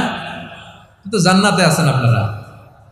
হয় হয় এরকম হয়েছে না যে দেয়ালে পিঠ থেকে গেছে, চোখে মুখে অন্ধকার, কই যাব, কি করব, বাঁচানোর কেউ না, এরকম হয়েছে কখনো আপনাদের? যদি হয় তাইলে এটার সলিউশন বলবো, না হইলে তো এগুলো বলে লাভ নেই। হয় হয় হয় বিশ্বনবী এরকম কঠিন বিপদে পড়েছেন জীবনের কিছু কিছু মুহূর্তে। ওই মুহূর্তে বিশ্বনবী স্পেশাল দুইটা দোয়া পড়তেন, এই দোয়াগুলো আপনাদেরকে জানিয়ে দেয়। বিশ্বনবী বলেন, কঠিনতম বিপদে যখন পড়বা, দেয়ালে পিঠ থেকে যায়, চোখে মুখে অন্ধকার, বাঁচার কোনো উপায় নাই, তখন পড়বা লা ইলাহা ইল্লা আনতা সুবহানাকা ইন্নী কুনতু মিনাজ জালিমিন। আল্লাহ, তুমি ছাড়া কোনো ইলাহ নাই, তুমি পবিত্র, নিশ্চয় আমি জালিমদের অন্তর্ভুক্ত। সুবহানাল্লাহ বলেন। এই দোয়া সাইয়েদনা ইউনূস আলাইহিস সালাম পড়েছিলেন যখন মাছের পেটে ছিলেন। কিসের পেটে? এবং অনেক মুফাসসিরিন ইকরাম বলেছেন, অনেক আহলুল ইলমরা বলেছেন, এটা হচ্ছে ইসমে আজম। ইসমে আজম এমন দোয়া যেটা দিয়ে দোয়া করলে আল্লাহ দোয়া কবুল করে, কিন্তু এটা কোনটা, এটা নিয়ে ইখতিলাফ আছে। কোন কোন আহলুল ইলম বলেন এই লা ইলাহা ইল্লা আনতা সুবহানাকা ইন্নী কুনতু মিনাজ জালিমিন, এটা হচ্ছে ইসমে আজম। সাইয়েদনা ইউনূস আলাইহিস সালাম পড়েছেন, আপনারা পড়েননি? তুফান হইলে পড়েন না? আমাদের এলাকায় তো এটা খুব, এটার উপর ব্যাপক আমল আছে। পটুয়াখালীতে কি অবস্থা বলেন? পড়েন পড়েন পড়েন পড়েন। একটা গল্প শুনেছিলাম, পাক হানাদার বাহিনী যখন বাংলাদেশে অ্যাটাক করতো, ৭১ সালের ঘটনা বলতেছে, আমরা তো দেখি নাই, শুনছি আর কি। ৭১ যদি দেখতাম এতদিনে রাজাকার হয়ে যেতাম। আল্লাহ আমাদেরকে বাঁচাই দিছে, আল্লাহর মেহেরবানি, ঠিক কিনা বলেন? মন মতো হইলে মুক্তিযোদ্ধা, মন মতো না হইলে রাজাকার। কত কিছু দেখলাম এই শাহবাগের বুকে। আল্লাহ, ৭১ সালে দেখি নাই, আমরা শুনেছি, পাক হানাদার বাহিনী জিজ্ঞেস করত মুসলিম না অমুসলিম চেক করার জন্য, বলতো কালেমা বল, কালেমা বাতাও। তো যারা কালেমা বলতে পারতো পাকিস্তানি বাহিনী নাকি ওদেরকে ছেড়ে দিত, শুনেছি। তো একজনকে, এক বাঙালিরে পেয়ে তার মাথার মধ্যে বন্দুকর নল ধরে বলতেছে কালেমা বল সালে, কালেমা বাতা, কালেমা বল। তো ভয়ের চোটে এই দোয়া পড়া শুরু করছে। ও পড়তেছে লা ইলাহা ইল্লা আনতা সুবহানাকা ইন্নী কুনতু মিনাজ জালিমিন। পাকিস্তানি বলে সালে ये तो मुसीबत का কালেমা है, বাঙালি কয় হাম তো ভি মুসিবত মে হ্যায়। পাকিস্তানি বলে বেটা কোন দোয়া বললি, এটা তো মুসিবতের কালেমা। কয় আমিও তো মুসিবতে আছি, আমার মাথার মধ্যে বন্দুক ধরে তুমি আমার কালেমা জিজ্ঞেস করো, এখন কোনটা কালিমা আর কোনটা কি দোয়া, আমার হুশ আছে নাকি? প্রিয় ভাইরা, আসলে এটা দুআউল মুসিবা, বিপদে পড়লে এ দোয়া পড়তে হয়, লা ইলাহা ইল্লা আনতা সুবহানাকা ইন্নী কুনতু মিনাজ জালিমিন। এটা পড়বেন আপনারা। এই দোয়া পড়ে সাইয়েদনা ইউনূস আলাইহিস সালাম মাছের পেট থেকে রক্ষা পেয়েছিলেন। রক্ষা করেছিল কে? তুমি ইউনূস নবীরে যখন খাইলো মাছেতে গিলিয়া, ফেরেশতা পাঠাইয়া দিলে ইসমে আজম দিয়া। প্রাণে ছিল যাহার ভয় সেথা পাইল আশ্রয়, প্রাণে ছিল যাহার ভয় সেথা পাইল আশ্রয়। মাছের পেট হতে সে যে পেল পরিত্রাণ। আল্লাহু আল্লাহু তুমি জাল্লে জালালুহু, শেষ করা তো যায় না গে তোমার গুণগান। আল্লাহু আল্লাহু, সুবহানাল্লাহ পড়ে।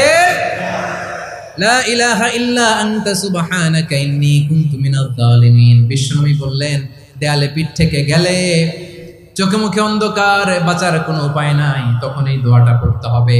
এই দোয়া পড়ে আল্লাহর কাছে ফরিয়াদ করলে বিপদ মুক্ত করবেন কে? কেন এই দোয়াটা আল্লাহর কাছে বড্ড প্রিয় জানেন আমার ভাইয়েরা? কারণ এই দোয়ার মধ্যে 3টা জিনিস আছে। আমি যেরকম আঙ্গুল উঁচু করেছি এরকম করেন তো। 3টা, কয়টা? 3টা। 1 নম্বরে হচ্ছে তাওহীদ, 2 নম্বরে তাসবিহ, 3 নম্বরে তাকরীর। আই রিপিট, আবারও বলছি, 1 নম্বরে তাওহীদ, 2 নম্বরে তাসবিহ, 3 নম্বরে তাকরীর। এ দোয়াটা আল্লাহর কাছে এত পছন্দনীয় কারণ এ দোয়ার প্রথম অংশে আছে তাওহীদ, আল্লাহর একত্ববাদের ঘোষণা। লা ইলাহা ইল্লা আনতা, ও আল্লাহ আপনি ছাড়া কোনো ইলাহ নাই, উপাস্য নাই। এই কথা বললে আর আল্লাহ বড় খুশি হয়ে যায়, সুবহানাল্লাহ পড়েন। এ দোয়ার দ্বিতীয় অংশে আছে তাসবিহ, মানে আল্লাহর প্রশংসা, প্রশংসা সূচক বাণী। সুবহানাক সুবহানাক সুবহানাক, ও আল্লাহ আমি আপনার পবিত্রতা ঘোষণা করছি, সুবহানাক। এই কথা শুনলেও আল্লাহ খুশি হয়ে যায়, সুবহানাল্লাহ পড়েন। এই দোয়ার তৃতীয় অংশে আছে তাকরীর, তাকরীর মানে পাপের স্বীকৃতি। তাকরীর মানে কি? তাকরীর মানে পাপের স্বীকৃতি। এই দোয়ার তৃতীয় অংশে আছে ইন্নী কুনতু মিনাল যালিমিন, ও আল্লাহ আমি জালিমদের অন্তর্ভুক্ত। আল্লাহ আল্লাহ আমি জালেম, আল্লাহ আমি ভুল করেছি, অন্যায় করেছি, আল্লাহ আমি জালেমদের অন্তর্ভুক্ত। এই পাপের স্বীকৃতি, অ্যাকনোলেজমেন্ট আল্লাহ বড় পছন্দ করে। যখন আল্লাহর কাছে আপনি ছোট হবেন, ছোট হতে হতে যত ছোট হবেন ওই দৃশ্যটা দেখতে আল্লাহ বড় পছন্দ করে, সুবহানাল্লাহ বলেন। 3 নম্বর অংশ ইন্নী কুনতু মিনাজ জালিমিন, আল্লাহ আমি জালেমদের অন্তর্ভুক্ত। সাইয়েদনা আদম আলাইহিস সালাম ভুল করে যখন নিষিদ্ধ গাছের ফুল খেয়ে ফেললেন, ফল খেয়ে ফেললেন, আল্লাহ বললেন আদম ক্ষমা পেতে চাইলে তুমি আর হাওয়া মিলে স্বীকৃতি দাও, পাপের স্বীকৃতি আর পড়ো। রব্বানা যালামনা আনফুসানা ওয়া ইল্লাম তাগফির লানা ওয়া তারহামনা লানাকুনান্না মিনাল খাসিরিন। ও আল্লাহ আমি আদম আর হাওয়া যালামনা আনফুসানা, আমরা আমাদের নফসের উপর বড্ড জুলুম করেছি। আল্লাহ ওয়া ইল্লাম তাগফির লানা ওয়া তারহামনা, আপনি যদি ক্ষমা না করেন, আপনি যদি দয়া পরবশ না হন, আপনি যদি রহম না করেন, আমরা তো ক্ষতিগ্রস্তদের মধ্যে শামিল হয়ে যাব। এই দোয়া করার সাথে সাথে সাইয়েদনা আদম আর হাওয়া আলাইহিস সালামকে ক্ষমা করে দিলেন কে? তাহলে এই দোয়ার 3 নম্বর অংশ তাকরীর, এটা আল্লাহ বড্ড পছন্দ করে। আমার কলিজার টুকরা ভাইয়েরা, গুনাহ করে শিকার যেতে হবে, এটা আল্লাহ ভালোবাসেন। সাইয়েদনা আবু বকর রাদিয়াল্লাহু তাআলা আনহু বিষ্ণু ইসা ইসলামকে বললেন, ইয়া রাসূলুল্লাহ আল্লিমনি দুআআন আদউ বিহি ফি সলাতি, নবী হে আপনি আমার এমন একটা স্পেশাল দোয়া শিখায়া দেন যে দোয়াটা আমি নামাজে পড়ব। নবী বললেন, তাহলে তুমি পড়ো আল্লাহুম্মা ইন্নী যালামতু নাফসি যুলমান কাসীরান ওয়া লা ইয়াগফিরুয যুনুবা ইল্লা আনতা ফাগফিরলি মাগফিরাতাম মিন ইনদিকা ওয়ারহামনি ইন্নাকা আনতাল গফুরুর রহিম। সুবহানাল্লাহ। সালাম ফেরানোর আগে পড়েন, কথা কয় না, পড়েন পড়েন। ও আবু বকর, নামাজে যদি দোয়া করতে মনে চায় এই দোয়াটা পড়বা, আল্লাহুম্মা ইন্নী যালামতু নাফসি, আল্লাহ জুলুম করেছি আমার নফসের উপর, যুলমান কাসীরা, অনেক জুলুম, ওয়া লা ইয়াগফিরুয যুনুবা ইল্লা আনতা, আপনি ছাড়া এই জুনুব, এই পাপ ক্ষমা করার দ্বিতীয় কোনো রব নাই। আছে? আল্লাহ ছাড়া আমাদের গুনাহ আর কে কে ক্ষমা করতে পারে বলেন তো? কে পারে? কে? এজন্য আল্লাহরে বলবেন, আল্লাহ আমি ছাড়া তোমার গোলামের অভাব নাই, ও আমার রব আমি ছাড়া এই জমিনের বুকে তোমার গোলামের অভাব নাই, কিন্তু তুমি ছাড়া তো আমার দ্বিতীয় কোনো রব নাই। পারবেন বলতে? পারবেন? চোখের পানি ছেড়ে আল্লাহরে বলবেন, আল্লাহ তুমি আমার রব, তুমি আমার সব। কি বলবেন? আল্লাহ আমারে রব। সবাই বলুন, আল্লাহ আমারে রব, দমে দমে তনু মনে তারিও ভাব, আল্লাহ আমারে রব। আল্লাহরে বলেন, আল্লাহ তুমি আমার রব, তুমি আমার সব। আল্লাহ আমি ছাড়া এই জমিনে তোমার গোলামের অভাব নাই, তুমি ছাড়া আমার দ্বিতীয় কোনো রব নাই। এ কথা বলে চোখের পানি ছেড়ে আল্লাহরে স্বীকৃতি দেন, আল্লাহ আমি পাপী, আল্লাহ জামিনে আমার চেয়ে বড় পাপী আর কেউ নাই। ওযু করে সিজদায় লুটিয়ে পড়ে চোখের পানি ছেড়ে আল্লাহরে পাপের স্বীকৃতি দেন, আল্লাহ এমন কোন জুলুম নাই, গুনাহ নাই আমি করি নাই, সগীরা কবিরা, জেনে না জেনে, ইচ্ছায় অনিচ্ছায়, শিরকি বেদাতি সব গুনাহ করেছি। আল্লাহ আকাশের নিচে জমিনের উপরে আমার চেয়ে বড় গুনাহগার আর কেউ নাই। চোখের পানি ছেড়ে আল্লাহরে বলেন, আল্লাহ আমি ছাড়া তোমার গোলামের অভাব নাই, তুমি ছাড়া আমার দ্বিতীয় কোনো রব নাই, তুমি ছাড়া তো কেউ আমার গুনাহ ক্ষমা করার নাই, তুমি আমার রব, তুমি আমার সব। বলতে পারবেন?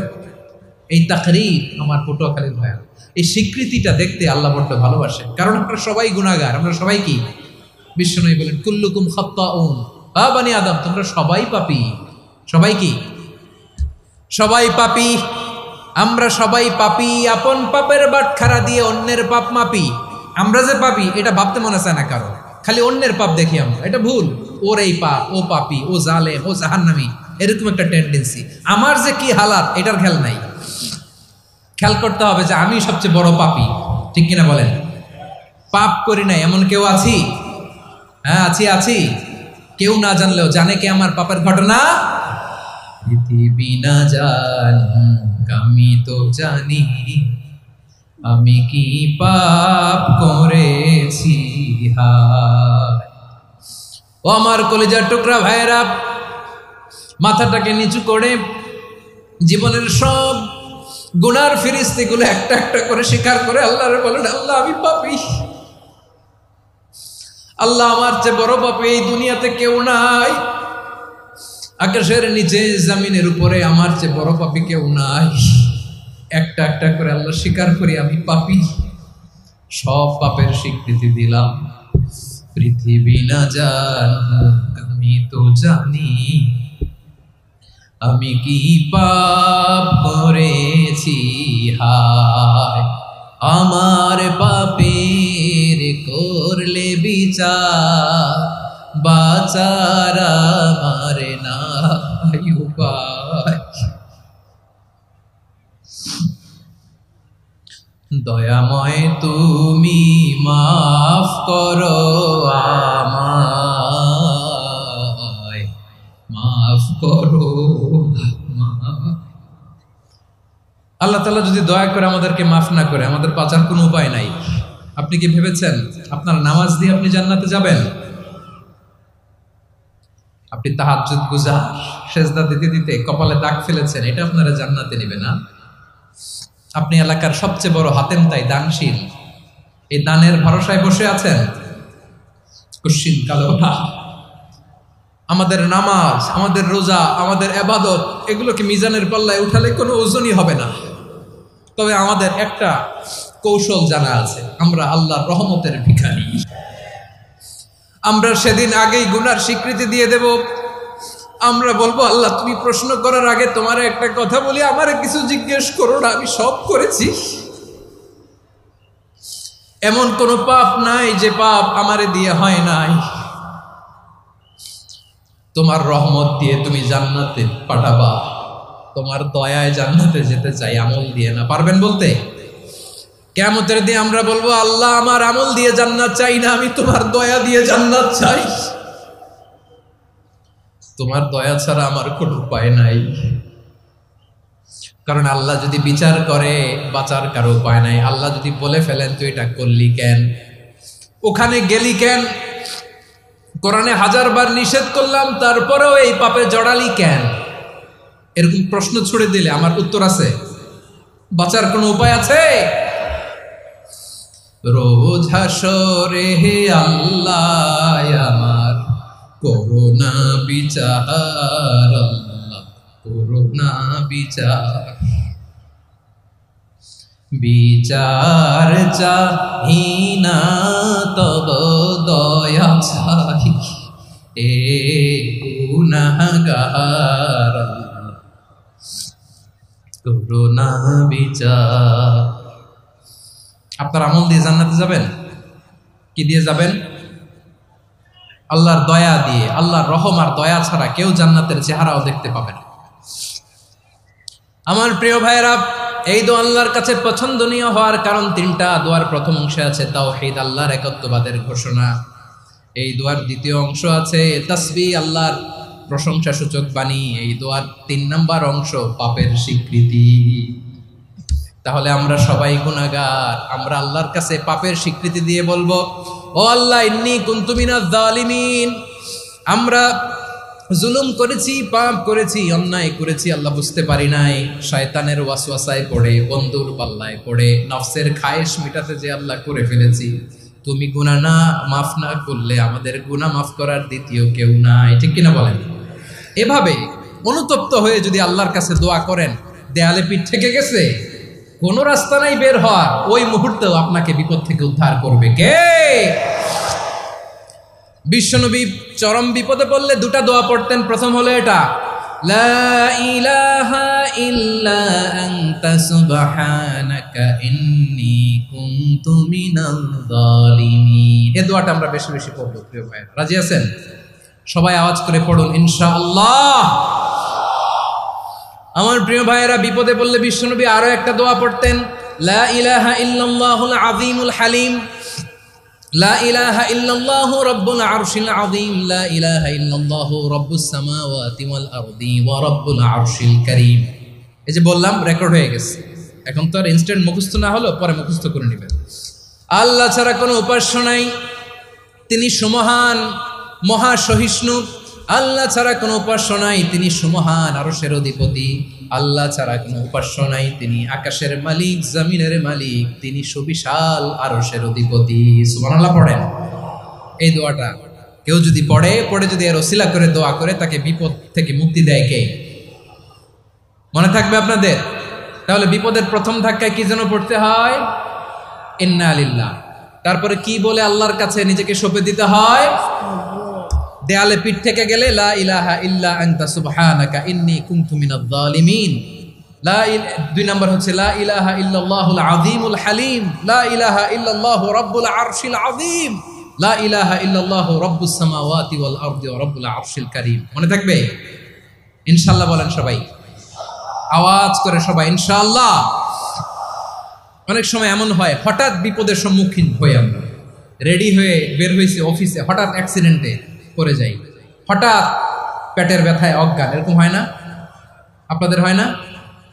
বিষ্ণু ইসলাম বলেন, আকস্মিক দুর্ঘটনার বিপদ থেকে যদি কেউ বাঁচতে চায়, সকাল সন্ধ্যা যেন প্রত্যেকে এই দোয়াটা পড়ে। সকালে যদি 3 বার পড়ে, সন্ধ্যা পর্যন্ত হঠাৎ হঠাৎ বিপদ থেকে সে রক্ষা পাবে। To be protected from sudden calamity, sudden disaster, sudden calamity.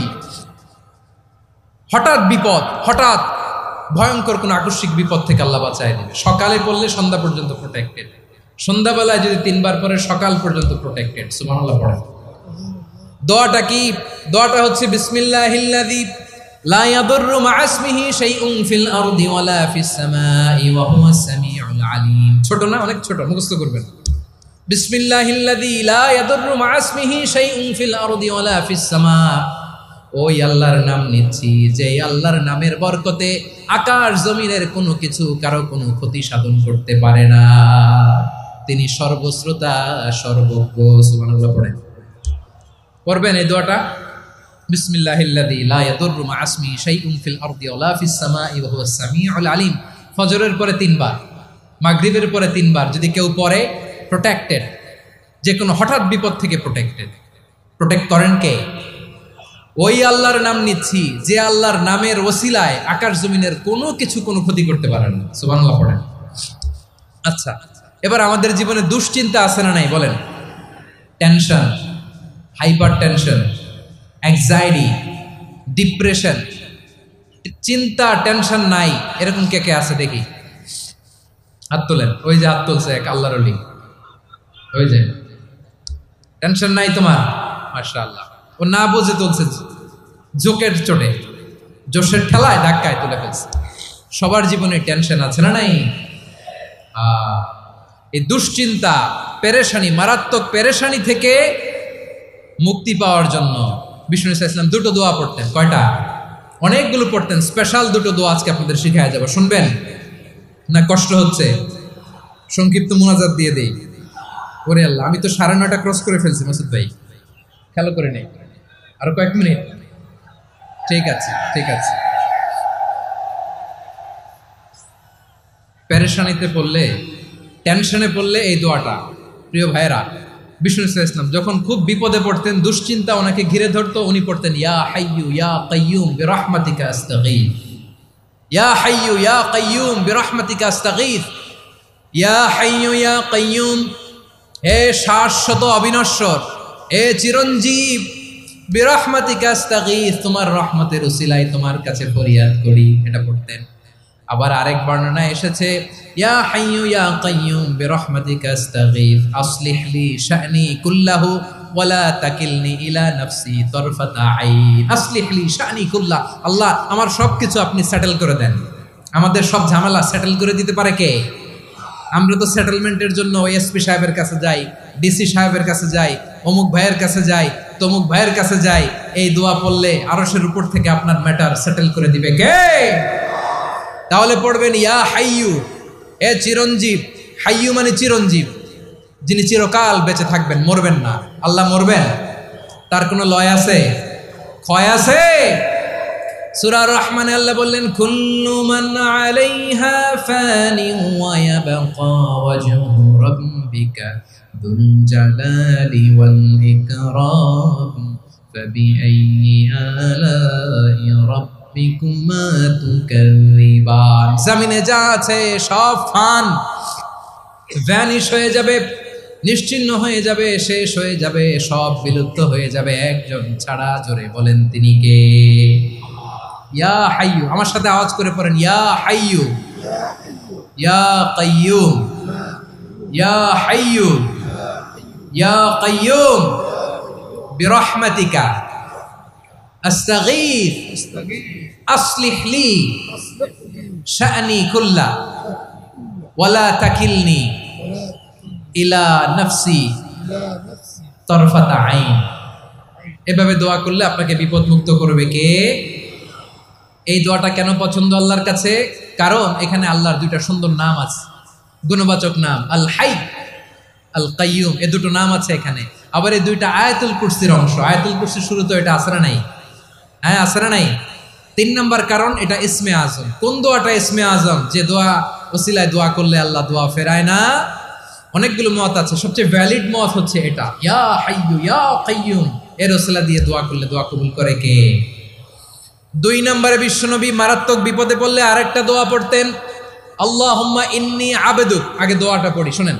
আল্লাহুম্মা ইন্নী আবদুক ওয়া ইবনু আবদিক ওয়া ইবনু আমাতিক নাসিয়াতি বিয়াদিক মাদিন ফিয়া হুকমুক আদলুন ফিয়া কাদাউক আসআলুকা বিকুল্লি ইসমিন হুয়া লাক সাম্মাইতা বিহি নাফসাক আও আনসালতাহু ফি কিতাবিক আও আল্লামতাহু আহাদাম মিন খালকিক আও ইস্তা'সারতা বিহি ফি ইলমিল গায়বি ইনদাক আন তাজআলাল কুরআনা রাবিআ কলবি ওয়া নূরা সাদরি ওয়া জালাআ হুজনি ওয়া যাহাবা হাম্মি। সুবহানাল্লাহ পড়েন। বিশ্বনবী বলতেন আল্লাহুম্মা ইন্নী আবদুক, ও আল্লাহ আমি আপনার গোলাম, ওয়া ইবনু আবদিক, গোলামের ঘরের গোলাম, ওয়া ইবনু আমাতিক, বাদীর ঘরের গোলাম। মানে আল্লাহ আমি আপনার গোলাম। আমার বাবা আব্দুল্লাহ ছিল আপনার গোলাম, আমার মা আমিনা ছিল আপনার বাদী। মানে আমরা গোলাম বংশের, সব গোলাম। নিজেরে এর চেয়ে আর ছোট করে আল্লাহর কাছে উপস্থাপন করা যায় আমার ভাইয়েরা? কথা কি বুঝতেছেন? নিজেকে এর চাইতে ছোট, নগণ্য আর তুচ্ছ করে আল্লাহর সাথে প্রেজেন্ট করা যায়? বিশ্বনবী বললেন, ও আল্লাহ আমি আপনার গোলাম, গোলামের ঘরের গোলাম, দাসীর ঘরের গোলাম। নাসিয়াতি বিয়াদিক, আমার মাথার চুলের ছুটি আপনার হাতের মুঠোয়। আপনি ডানে টান দিলে আমি ডানে যেতে বাধ্য, আপনি বাঁয়ে টান দিলে বাঁয়ে যেতে বাধ্য। সুবহানাল্লাহ বলেন। পিছনে 2-1 ভাই দাঁড়ালেন কেন? হ্যাঁ, বসুন। জায়গা চেঞ্জ করতেছে, সেই দুপুর থেকে বসে আছে আমি জানি। মাশাআল্লাহ, কেউ 2-1 বেরিয়েছে, গ্যাপ পূরণ করতেছে। মাশাআল্লাহ। পড়েন সুবহানাল্লাহ আলহামদুলিল্লাহ লা ইলাহা ইল্লাল্লাহু মুহাম্মাদুর রাসূলুল্লাহ সাল্লাল্লাহু আলাইহি ওয়াসাল্লাম। বিশ্বনবী বললেন, আল্লাহ আমার মাথার চুলের ঝুঁটি আপনার হাতের মুঠোয়। আচ্ছা, এইভাবে কাকে ধরা হয়? যে খুব ছোট, ঠিক কিনা? নিজেকে কত ছোট করলেন বিশ্বনবী। ও আল্লাহ আমার মাথার চুলের ঝুঁটি আপনার হাতের মুঠোয়, আপনি ডানে টানলে আমি ডানে যাব, বাঁয়ে টানলে বাঁয়ে যাব।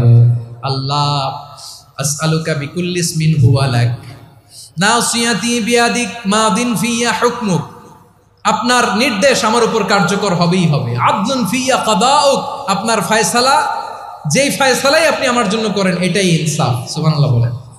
আমরা আল্লাহর ফায়সালায় সন্তুষ্ট হতে চাই না। কত কমপ্লেইন, আল্লাহ তুমি এটা দিলা না, ওইটা পাইলাম না, ওইটা হইল না রে, এরকম অভিযোগ কমপ্লেইন আমাদের আছে না নাই?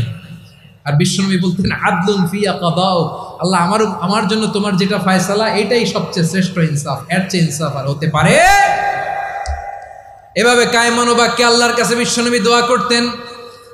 এরপরে বিশ্বনবী বললেন, আল্লাহ তোমার যত নাম আছে সব নামের ওসিলায় দোয়া করি, যে নাম তুমি আমাদেরকে জানিয়েছো, যে নাম তুমি আমাদেরকে জানাও নাই, যে নাম তুমি কোরআনে নাজিল করেছো, যে নাম নাজিল করো নাই, যে নাম শুধু নবীদেরকে জানিয়েছো। আর আল্লাহর এমন কিছু চমৎকার চমৎকার সুন্দর সুন্দর নাম আছে, এই নামগুলো রব্বুল আলামিন কাউকে জানাবে না। সুবহানাল্লাহ বলেন। আমরা তো 99 নাম জানি, 100 নাম জানি আল্লাহ, কিন্তু আল্লাহর এমনও কিছু নাম আছে যেগুলো আল্লাহ বিশ্বনবীরও জানায় নেই। এগুলো আল্লাহ ইলমুল গায়বে রেখে দিয়েছেন। দোয়ার সময় বলবেন, আল্লাহ তোমার যেই নামগুলো জানি, যেগুলো জানি না, যেগুলো কোরআনে আছে, যেগুলো নাই, যেগুলো নবীরে খাস ভাবে জানাইছে ওগুলোর উসিলায়, যেগুলো কোনোদিন জানাবাও না তোমার ওই নামের উসিলাও তোমার কাছে চাই।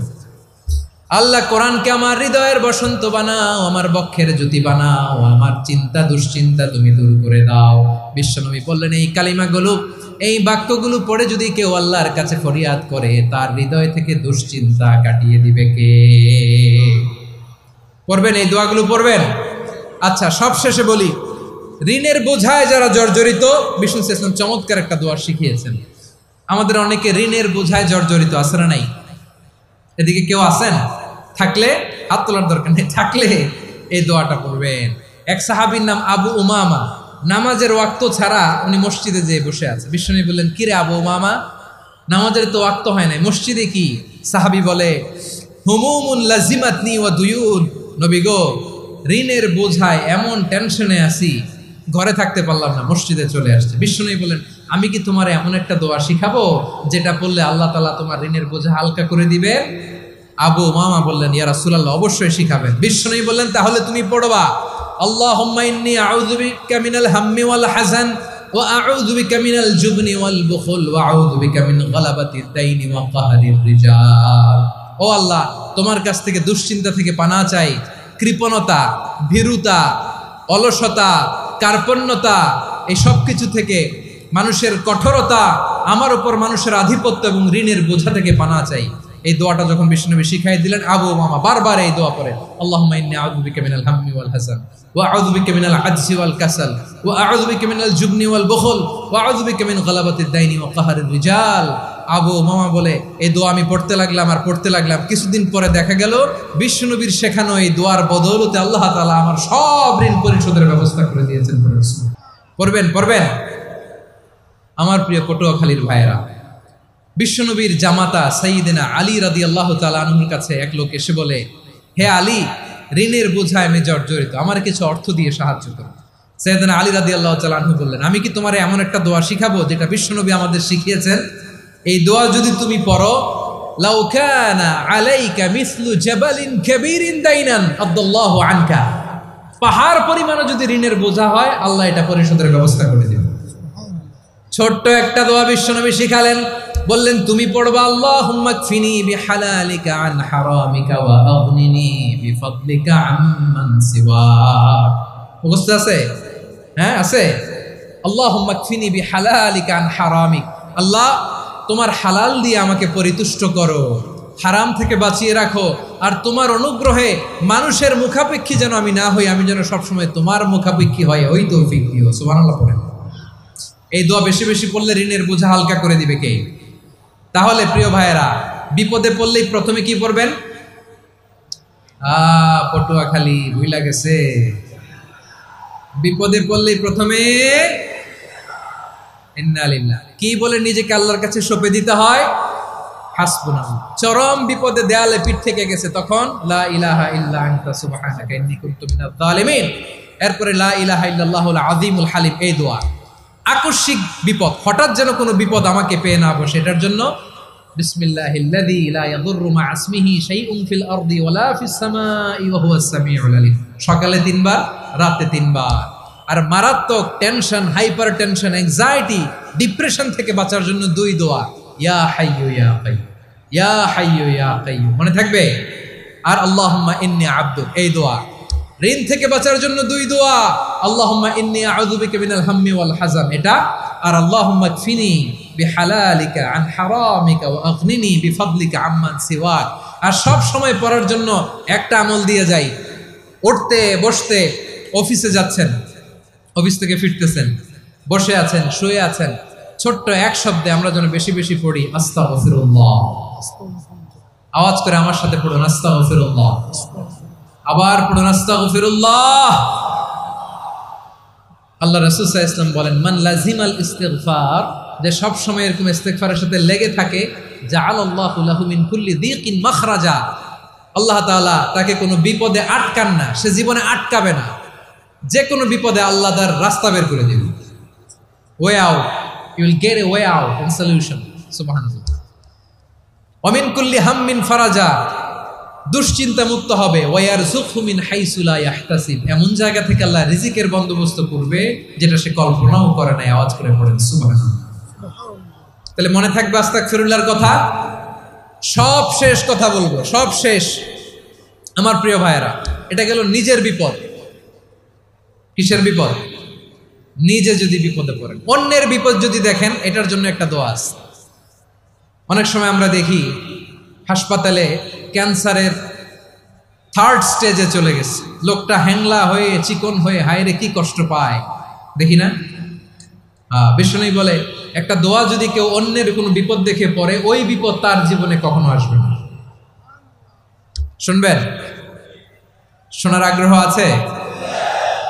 অনেক সময় হয় যে আমরা মহাসড়ক দিয়ে যখন চড়ি, দুর্ঘটনায়, আইরে আল্লাহ, দুর্ঘটনায় মানুষের মাথা একদিকে, দেহ আরেকদিকে, ব্লিডিং, এরকম হয় না? আল্লাহ তুমি হেফাজত করো। বিশ্বনবী বলেন, এই দুর্ঘটনা দেখে কেউ যদি এই দোয়াটা পড়ে, তার জীবনে সে কোনোদিন এরকম অ্যাক্সিডেন্টের সম্মুখীন হবে না। শুনবেন? বিশ্বনবী বলেন, অন্যের বিপদ দেখে কেউ যদি পড়ে, আলহামদুলিল্লাহিল্লাযী আফানি মিম্মা বতালাকা বিহি ওয়া ফাদ্দালানি আলা কাসীরিন মিম্মান খালাকা তাফদীলা, মানে প্রশংসা সে আল্লাহর, যে আল্লাহ তাআলা তোমাকে যেই জিনিস দিয়ে পরীক্ষা করেছে, আমাকে ওইটা থেকে বাঁচিয়ে দিয়েছে। তোমাকে আল্লাহ যেই বিপদে ফেলেছে, আমাকে ওই বিপদ থেকে তিনি মুক্ত রেখেছে, আর তার অনেক সৃষ্টির উপর আমাকে তিনি প্রাধান্য দিয়েছে। সুবহানাল্লাহ পড়েন। যে কোনো বিপদ, কারো ক্যান্সার দেখে যদি এই দোয়াটা আপনি বিশ্বাসের সাথে পড়েন, জীবনে কোনোদিন ক্যান্সার রোগে আক্রান্ত হবেন না। দুর্ঘটনা দেখে যদি পড়েন, ওই দুর্ঘটনা আপনাকে স্পর্শ করবে না। যে কোনো কারো বিপদ দেখে যদি কোনো বিশ্বাসী বান্দা এই দোয়া পড়ে, বিশ্বনবী বলেন, লাম ইউসিবহু যালিকাল বালা, ওই বিপদ তাকে আর ধরবে না। উফিয়া মিনহু মিন যালিকাল বালা কাইনাম মা কান, সে যতদিন হায়াত পাবে কোনোদিন ওই বিপদ তাকে স্পর্শ করবে না। এই দোয়াটা পড়তে রাজি আছেন আমার প্রিয় ভাইরা? তাহলে পুরো আলোচনার সেন্ট্রাল থিম হচ্ছে, আমাদের জীবনে বিপদ আসবে, কষ্ট আসবে, দুঃখ আসবে, কিন্তু বিপদে আপদে আমরা হাল ছেড়ে দিব না, হতাশ হব না। মুমিন হতাশ হয় না, নিরাশ হয় না, হাল ছেড়ে দেয় না। মুমিন ভরসা রাখে একজনের উপর। আওয়াজ করে বলুন, যিনি কে? বিপদে পড়লে আমাদেরকে উদ্ধার করে কে? আবার আমাদেরকে যদি কোনো নেয়ামত আল্লাহ দিতে চান, ওইটা কেড়ে নেওয়ার ক্ষমতা কারো আছে? তাহলে আমরা কানেক্টিভিটি বাড়াবো কার সাথে? আমাদের প্রার্থনার ফরিয়াদের হাত তুলবো কার কাছে? রাজি আছেন? পটুয়াখালীর ভাইয়েরা, মনে থাকবে কথাগুলো। আল্লাহ তাআলা আমাদের সবাইকে কথাগুলো বোঝার ও আমল করার তৌফিক দান করুন।